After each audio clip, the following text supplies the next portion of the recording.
ఇలాంటి వ్యక్తి జీవితాన్ని దేవుడు చూశాడు. సమస్త సృష్టిని చేసిన దేవుడు చూశాడు. ఒక రాత్రి వీడు పడుకోనుంటే డైరెక్ట్గా నేరుగా పేరు పెట్టి పిలిచాడు దేవుడు. స్వరం నేరుగా అతన్ని దర్శించింది.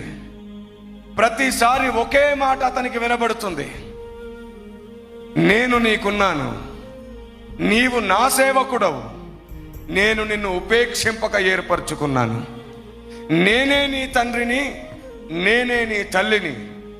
అతడు ఎప్పుడు స్వరం విన్నా సరే అదే స్వరం వినబడుతుంది అతడికి. ఉలిక్కిపడి లేస్తున్నాడు, చుట్టూ అంతా చూస్తున్నాడు.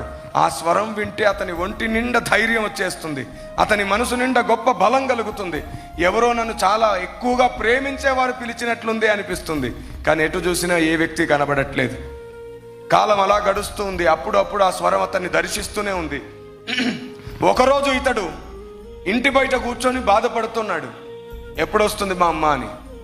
అంతలో ఒక అతను కొన్ని పేపర్స్ పంచుతూ ఆ వీధిలో కనబడుతున్నాడు. అతడు కొన్ని మాటలు మాట్లాడుతున్నాడు. అతడు ఏం మాట్లాడుతున్నాడో ఆ మాటలకు అనుకూలంగా ఇతడికి స్వరం వినబడిన స్వరంలోని కొన్ని మాటలు అతని మాటల్లో కూడా వినబడుతున్నాయి. వెంటనే ఇతడు పరిగెత్తుకుంటూ పోయి అతని దగ్గరికి వెళ్ళాడు. నువ్వు మాట్లాడుతున్న మాటలు లాంటి మాటలే నాకు వినబడుతున్నాయి, నాకు ఒకసారి దాని అర్థం ఏమిటో చెబుతావా అని అడిగాడు. ఏమిటి బాబు, ఏమిటి ఆ మాటలు అంటే, నేను రాసి పెట్టుకున్నాను చూపిస్తానని పరిగెత్తుకుంటూ వెళ్ళి ఓ చిన్న పేపర్ ముక్క తీసుకొచ్చాడు. దాని మీద పెన్సిల్తో ఇలా రాయబడి ఉంది, నేనే నీ తల్లిని, నేనే నీ తండ్రిని, నీవు నా సేవకుడవు, నేను నిన్ను ఏర్పరచుకున్నాను, నేను నిన్ను విడువను, నేను నిన్ను ఎడబాయను.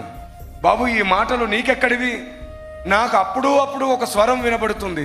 ఆ స్వరం నాతో ఏం చెబుతుందో అదే నేను రాశాను ఇక్కడ.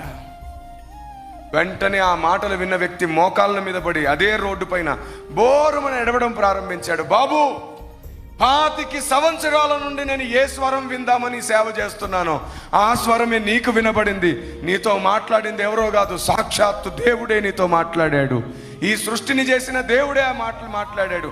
ఆ దేవుడు ఎవరో కాదు, నజరేయుడైన యేసు అని మొట్టమొదటిసారి యేసు అనే మాట విన్నాడు ఆ బాలుడు. మొట్టమొదటిసారి యేసు అనే మాట విన్నాడు.